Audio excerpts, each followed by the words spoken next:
Hello, this is a tier list for the maps in StarCraft 2's co-op mode. I'll be ranking the difficulty of the 15 maps in the game. I would judge the difficulty of each map based on 3 criteria: the first wave, the early game, and the late game. The timing of the first wave is important because many heroes and top bars are available at 4 minutes, so if a wave hits before then, players will have to find ways to deal with enemies without powerful assistance. The early game is important because this is the time when players are building up. The more time you get to build up, the easier the map is. Even though the early game is more important than the late game, some maps are really difficult later on, meaning that even if you do well for the first 20 minutes, you might still lose. I will also mention any additional notes for specific maps. Note that I will be ranking these based on solos. That means the ally is not a factor in forced co-op maps, and the ally does absolutely nothing to help. Also, certain commanders are just better on certain maps than others, which is why no tier list is perfect. I'll be judging these maps based on how I perceive the overall difficulty in general. Let's start with Chain of Ascension. In Chain of Ascension, the first wave spawns at around 3:30, so by the time it reaches your base, you should have your hero or top bar ready. There is a difficult 5-5 wave at 7 minutes, which is supposed to be a bug, but it is now a feature of the map. This one makes the map a little difficult. The center is very fortified, so it's hard to push through the middle, especially if it's a Terran base, and there are some strong waves in the late game. However, it is relatively slow paced because aside from these waves, you have quite a lot of time to build up. And if you just attack the hybrid at the time that they spawn, which is like 9 minutes, 15 minutes, 23 minutes, and 30 minutes, you have plenty of time to build up and defend against the enemies, the strong enemies that spawn from them. So for that reason, Chain of Ascension gets B. B for beach. It's a beach. All right, next. Cradle of Death. Cradle of Death's first wave spawns at 4 minutes, so by the time it reaches your base, it'll be about 4:30. There are lots of attack waves and escort waves on this map, and they're not that strong, but then they're gonna whittle down your forces unless you have strong defenses at home. So that makes the early game a bit rough. The last base is heavily fortified. They only start sending really strong waves at 25 minutes. So that's really, really late, which means that the enemies you face aren't actually that strong. For me, Cradle of Death also gets a B. Next, Dead of Night. For Dead of Night, the action starts at 4 minutes, and for this map, the difficulty varies a lot depending on the special infested. For some commanders, they just get completely wrecked by chokers. For others, chokers aren't even a thing. And the late game for this map is extremely difficult in a solo. You can see this because many commanders can't even solo these mutations without cheese. And in the solo charts, there are many non-Terran commanders who haven't beaten many of the mutations that are on Dead of Night because it's just so difficult to survive for that long. The good thing is that enemy comp doesn't matter that much, but still, the special infested, they vary a lot. Sometimes stanks are better, sometimes they're not. And for that reason, Dead of Night gets D. Next, Lock and Load. The first wave spawns at 4 minutes, and it doesn't actually reach your base until about 5:30 if you let them capture the center lock. So that's plenty of time to build up. The double waves start from 11 minutes, so that's the hardest part of this map. And aside from the attack waves, the map is very slow paced because you get lots of time to build. Of course, the enemy's going to start capturing locks. You have to go back and clean the enemies who are on locks. But for some commanders, you can just build static defenses at the locks to prevent them from recapturing. If the double waves are too strong, you can just let the enemies capture one of the locks, then spend some time rebuilding and then take them out later on. And since I've played this map a lot and I follow pretty much the same route each time, so I'm kind of used to being in position for the double waves. If you play this a lot, it's actually not that hard. So for me, Lock and Load gets A or AZ.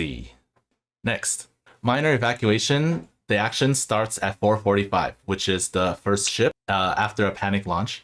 If you decide to let the first ship go, you can actually do nothing and build up until 13 minutes. The action will start at 7 minutes because the attack wave will go to your base, but you don't actually have to defend a ship, and you can spend the whole early game just building up. And that makes this map really easy. The enemy comp also doesn't matter that much because you're only going to fight attack waves. So for me, Minor Evacuation gets an S for simple. Next, Missed Opportunities has a relatively early first wave. It'll hit your base at around 330 to 340 depending on what the enemy comp is. The second set of bots is the most difficult part of this map because you have to fight 4 waves within 1.5 minutes while you're still building up. And for some commanders, they can get overwhelmed. The enemies on this map only go up to tier 5, which makes it pretty easy. The last attack wave is a 6-6 wave, but you don't actually have to fight it. You can just kind of build buildings and stall it out. The difficulty of the second set of bots is extremely relevant on this map, so I give this one a B. Lots of runs are ended in the early game. Next, Mal Warfare has a slow first wave, so 4 minutes, gets to your base around 4:30. And one of the best things about Mal Warfare is that you can let Arana get hit by the first suppression tower until Arana's around 3000 HP. So you can actually stall for a long time to build up, which I pretty much do this all the time because it makes the early game so much easier. This means that you can just build up until about 9:30 to 10 minutes. The attack waves on this map only go up to tier 5, the attack waves and escort waves, and there are only 3 attack waves. Since the enemies only go up to tier 5, you don't really see battle cruisers or carriers except for very specific comps. The strongest enemies just aren't here. So for that reason, Mal Warfare gets an A. Next, Oblivion Express. For Oblivion Express, the first wave spawns at 4 minutes, so it'll reach your base at around 4:30, which means that it's not that hard. However, on this map, the difficulty ramps up extremely quickly. At 14 minutes, so right when you enter the mid game, you have to fight 2 6-6 waves from the double trains. Those can completely destroy your base if you're not ready for them. And if you choose to let one of the double trains go because it's too strong at that point of the game, you have to face 2 extra 7-7 waves later on. So Oblivion Express, for that reason, is very hard. Also, the objective requires you to deal tons of damage. Some commanders just don't deal that much damage. They rely on attrition. And for that reason, Oblivion Express gets a C. Next, Parton Parcel's first wave comes at 4 minutes. So it'll reach your base at about 4:30, sometimes even later. The difficulty of this map really depends on whether or not the Mobius hybrid is a summoner or not. The other abilities are quite irrelevant. But since only one of the 6 abilities is summoner and you may not necessarily get it until the end, it's actually not that big of a factor. And this map is very slow paced. You can actually just keep gathering parts and not fight the Mobius hybrid until like 20 something minutes because you get more time as you collect more parts. So that gives you plenty of time to just slowly go around the map and destroy bases before you fight the boss. So that means you get lots of time to build a strong army before you actually have to deal with the hybrid itself. And for that reason, Parton Parcel gets an A. Rifts to Core Hall, the infamous super early first wave. This is the only part of this map that is difficult. Everything else is easy because you're not pushed for time. You get quite a lot of time to deal with the shards.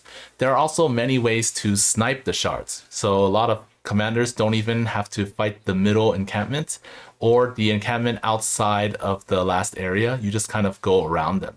And for some commanders, you don't even have to clear the center. There are just so many ways to cheese this map. And there are difficult late game waves. There are a lot of 7-7 waves on the map, but if you do this quickly enough, you can actually ignore them or just stall them out. For that, Rifts to Core Hall gets an A. Scythe of Amon, first wave is at around 250, so 3 minutes. It's not super early though, and the map is actually very slow paced because you're not really pressured for time. You have to finish a sliver every 5 minutes, which is quite a lot of time, and that syncs well with certain top bars like Artanis's. And there are so many ways to snipe the slivers. For many commanders, you have one base strategies that you can use. Even commanders like Alarak and Raynor can use one base sniping strategies to beat this map. This map is notorious for having a difficult bonus, but the bonus is not a relevant factor in this tier list. So therefore, Scythe of Amon is just a really easy map. And for that, I will give it an S.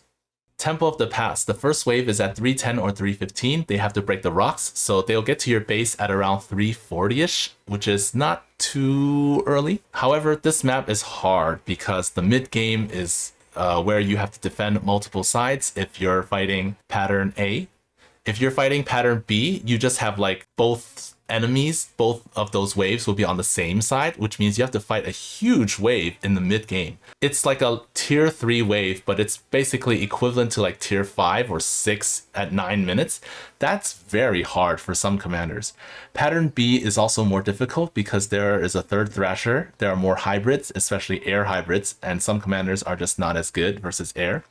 Also, the last hybrid wave at 24 minutes is very strong. They come from both sides. And there are many runs that are ended because of this last wave, the super strong last wave. And so Temple of the Past is one of the hardest maps to solo. And that's why, for me, it gets a C. Void Launch has a relatively late first wave. It'll get to your base at around 330. You can stall it out and wait for your hero to come out, as with most other maps. It's very, very slow paced. You just pretty much sit there and wait for the shuttles to come to you. You don't even have to push any encampments if you don't want to save the bonuses. And you might even accidentally save the first bonus. There's very little that you actually have to do except defend. The last wave is very difficult because it's a 7-7 strong wave, but you don't have to engage it. You can just go around the sides and destroy the shuttles and let the last wave pound away at your base. So Void Launch is actually a really easy map. And for that reason, I give it an A. Vermilion Problem has a late first wave, 4 minutes. Waves might come together, and that's random. So sometimes 2 attack waves will just come within 1 minute of each other because the timings are random on this map. Aside from that, the pace of this is very slow. You have quite a lot of time to go around and pick up crystals. Sometimes with the right timings, you can even pick up crystals without fighting enemies, and then the enemies will just walk to your natural where you're waiting for them with a heavily fortified defense. So Vermilion Problem is actually pretty easy, and that's why for me it gets an A. Finally, we have Void Thrashing. So Void Thrashing is well, the first wave is at 3 minutes or 4 minutes, depending on which pattern. One of the hardest things about this map is that it's very fast-paced. The action starts immediately. So you have to build up really fast. You don't have much time in between objectives to rest. You're just constantly doing something. The good thing about this map is that there are many ways to snipe the Thrashers. So if you have good air units, you don't have to clear the bases. You can just snipe from the sides. And there's pretty much no late game on this map because by the time you get past 20 minutes, the game's pretty much over or close to over. So any attack waves that come after that time, you just kind of ignore. So because of the extremely fast pace of the early game, which is the most important part of the game, Void Thrashing for me gets a B. And there we have it. These are the rankings for the maps in this game. A summary for this is that if you get more time to build up, it is easier. And if you have to fight at multiple fronts, or if you have to fight strong waves early on, then it's harder. So here are the rankings once again.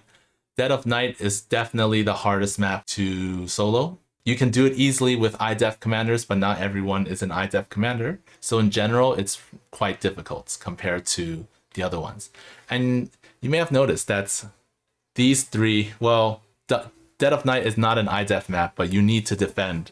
Like, defense is really useful here. And same with Oblivion Express and Temple of the Past. So yeah, the other true IDEF map is over here, and it's easy though. Anyways, hope you like that. And you can subscribe, like, comment your ideas, and share this with others and see what kind of arguments you get into. Forward to seeing what you have to say. And see you all next time.